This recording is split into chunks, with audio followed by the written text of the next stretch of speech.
দিনহাটা ২ নম্বর ব্লকের করলা সুকারুর কুচি সীমান্তে কাঁটাতারের বেড়ার ওপারে প্রায় ৬ মাস ধরেই প্রায় ১৫০ পরিবারের মানুষজন বিদ্যুৎবিহীন হয়ে রয়েছেন। সীমান্তের বিএসএফ এবং সংশ্লিষ্ট বিদ্যুৎ দপ্তরে বারবার চালানো সত্ত্বেও বিদ্যুৎ সংযোগ হচ্ছে না। ফলে চরম সমস্যার মধ্যে পড়েছেন সীমান্তের মানুষরা। সীমান্তের বিএসএফ নির্দেশে গত আগস্ট মাসে এই পরিবারগুলোর বিদ্যুৎ বিচ্ছেদ করে দেওয়া হয়েছে বিদ্যুৎ দপ্তরের তরফে। মঙ্গলবার সমস্যাটি নিয়ে দিনহাটা ২ নম্বর ব্লকের বিডিও অফিসে এক আলোচনা সভা অনুষ্ঠিত হয়। উপস্থিত ছিলেন দিনহাটা ২ নম্বর ব্লকের বিডিও নীতিশ তামাং, গোবরাছড়া নয়ারহাট গ্রাম পঞ্চায়েতের প্রাক্তন প্রধান তথা দিনহাটা ২ নম্বর পঞ্চায়েত সমিতির সদস্য মমতাজ বেগম এবং সংশ্লিষ্ট ক্যাম্পের বিএসএফ আধিকারিকরা। ওই বৈঠকে করলা এবং সুকারুর কুঠি সীমান্তের কাঁটাতারের ওপারে বাসিন্দাদের সমস্যা নিয়ে আলোচনার পাশাপাশি সেখানে বিদ্যুৎ সমস্যা নিয়ে আলোচনা হয়। এছাড়াও বিদ্যুতের অভাবে সেখানকার কৃষকরা সঠিকভাবে চাষবাস করতে পারছেন না, এই বিষয়টি উঠে আসে। এদিনের এই বৈঠক শেষেই ব্লক প্রশাসনের তরফ থেকে জানানো হয়েছে আগামী ৫-৬ দিনের মধ্যে এলাকায় বিদ্যুৎ সংযোগ দেওয়া হবে। ওই এলাকার বাসিন্দারা যাতে এই বিদ্যুৎ সংযোগ পায় তার জন্যই বিএসএফ এবং বিদ্যুৎ দপ্তর প্রয়োজনীয় পদক্ষেপ নেবে। এ বিষয়ে সরকারের বাসিন্দা আমিনুল খন্দকার, আসাদুল জামান প্রমুখরা বলেন, আমরা কাঁটাতারের বেড়ার উপরের বাসিন্দারা দীর্ঘ বছর ধরে আমরা বিদ্যুৎ ব্যবহার করে আসছি। আলো গরমের সময় বিদ্যুতের পাখা যেমন চলে তেমনি জমিতে জলসেচের জন্য বিদ্যুতের দরকার পড়ে। গত ৩রা আগস্ট বিএসএফ এবং বিদ্যুৎ দপ্তরে কাঁটাতারের ওপারের বাসিন্দাদের যে বিদ্যুতের লাইন ছিল তা কেটে দেয়। বিষয়টি নিয়ে স্থানীয় বিএসএফ এবং বিদ্যুৎ দপ্তরে বারবার বলা হলেও সংযোগ হচ্ছে না। বিদ্যুতের অভাবে বছর বোরো ধানের চাষ করা সম্ভব হচ্ছে না। কাঁটাতারের বেড়ার ওপারে পাট চাষ নিষিদ্ধ রয়েছে, কাজেই বোরো ধান চাষ না করতে পারলে কৃষকদের সমস্যার মধ্যে পড়তে হবে। তাদের বক্তব্য, ব্লক প্রশাসনের তরফ থেকে জানানো হয়েছে ৪-৫ দিনের মধ্যে বিদ্যুৎ সংযোগ দেওয়া হবে। এই বিদ্যুৎ সংযোগ না পেলে চরম সমস্যার মধ্যে পড়তে হচ্ছে। কাজেই বিএসএফ এবং বিদ্যুৎ দপ্তরের উচিত সমস্যাটির দিকে নজর দেওয়া। সাহেবগঞ্জ থেকে সমীর হোসেনের রিপোর্ট, আরকেএন আপডেট। সালে বিএসএফ সঙ্গে আলোচনা মারফতে বিদ্যুৎ সংযোগ দেয়। গত ৩রা আগস্ট আমাদেরকে কিছু না জানিয়ে বিএসএফ এবং বিদ্যুৎ অধিকারী দপ্তরের লোকজন লাইনটা কেটে দেয়।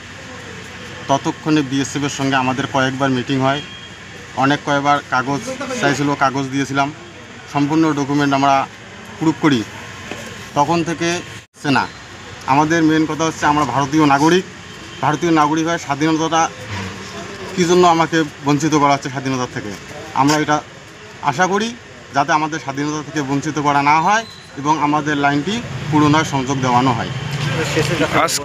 আজকে এই যে বিডিও সাহেব ছিল, বিএসএফ আধিকারিকরা ছিল, প্রধান সাহেবা ছিল এবং পঞ্চায়েত সমিতির মেম্বাররাও ছিল, আপনারাও ছিলেন, কি আলোচনা হলো বিডিও সাহেবের রুমে? আজ এতটুকু আলোচনা হলো।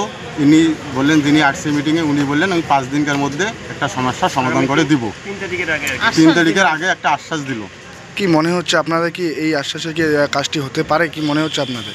এরকম করে তো অনেকবার বলছিল, অনেকবার আসলে 6 মাস থেকে তো এরকমই ছিল, 3 দিন, 5 দিন, 7 দিন, 10 দিন।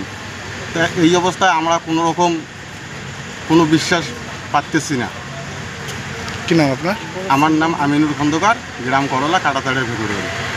আইডিয়াল ন্যাশনাল একাডেমি বালকদের একটি আদর্শ আবাসিক শিক্ষা প্রতিষ্ঠান। এখানে অডিও ভিজুয়াল ও আধুনিক শিক্ষার পাশাপাশি ধর্মীয় শিক্ষা প্রদান করা হয়। সেই সাথে ছাত্রদের সুস্বাস্থ্য বজায় রাখতে মাঝে মাঝে অভিজ্ঞ ডাক্তারদের দ্বারা চেক আপ করানো হয় ও সুষম খাবার প্রদান করা হয়। আপনার সন্তানের সুস্থ, সুন্দর ও উজ্জ্বল ভবিষ্যৎ গড়ে তুলতে চলে আসুন দিনহাটার বাবুপাড়া 2 নম্বর ওয়ার্ডে আইডিয়াল ন্যাশনাল একাডেমি মিশনে, অথবা যোগাযোগ করুন 9800711212 অথবা 9932230750 এই নম্বরে।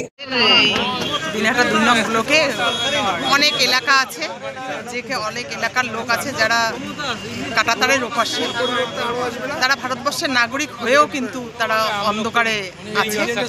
কিন্তু আমার জানা মতে, আমি যখন আর কি গ্রাম পঞ্চায়েতের প্রধান ছিলাম, গোবরাছড়া নয়ারহাট গ্রাম পঞ্চায়েতের প্রধান, তৎকালীন সময়ে আমাদের কাঁটাতারের ওপাশে যে আমাদের নটকুবাড়ি বিউপি ওই পাশে যে লোকজনগুলো ছিল তারা ওরকম অন্ধকারে ছিল এবং প্রতিনিয়ত আমার কাছে আসতো। কিন্তু আমি সেটা তৎকালীন বিএসএফ এর সঙ্গে এবং কমান্ডারের সঙ্গে কথা বলে সেগুলো লাইনটা করে দিয়েছি, কেবল দিয়ে করে দিয়েছি। কিন্তু এখন সেটা শুনতে পারছি সেই লাইনটা কেটে দিয়েছি।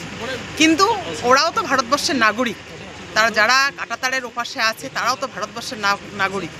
এখানে সুকারুকুটি, নয়ারহাট এরাই এসছে সুগার গুটির প্রধান, কিন্তু এরা যেটা বললো যে আশ্বাস দিল যে 5 দিনের মধ্যেই একটা কিছু করা হবে, কিন্তু আগস্ট মাসে এটা কাটা হয়েছে। কিন্তু ওরা আমাদের এটা বক্তব্য যে ওরাও তো ভারতবর্ষের নাগরিক, আমরা এত সুন্দর লাইটের মধ্যে আমাদের বাচ্চা কাচ্চারা পড়াশোনা করতেছে, আমাদের বাচ্চা কাচ্চারা টিভি দেখতেছে, অনেক কিছুই আমরা সুযোগ সুবিধা পাচ্ছি, কিন্তু ওরা ভারতবর্ষের নাগরিক হয়েও আজ আমাদের কাছ থেকে বঞ্চিত, না পাচ্ছে লাইট, না পাচ্ছে কোনো কিছু আলো।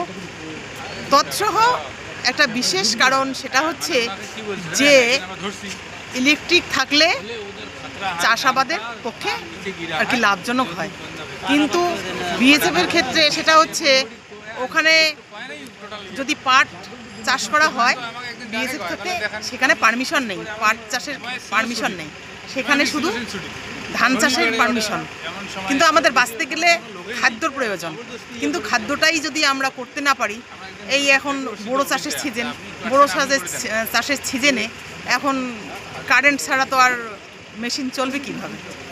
সেজন্যই এখানে আজকে বিডিও সাহেবের সঙ্গে বসা, বিএসএফ এসেছে সবাই মিলে, সেটা আলোচনা করা হলো, ওনারা একটা আশ্বাস দিল। কি নাম আপনার?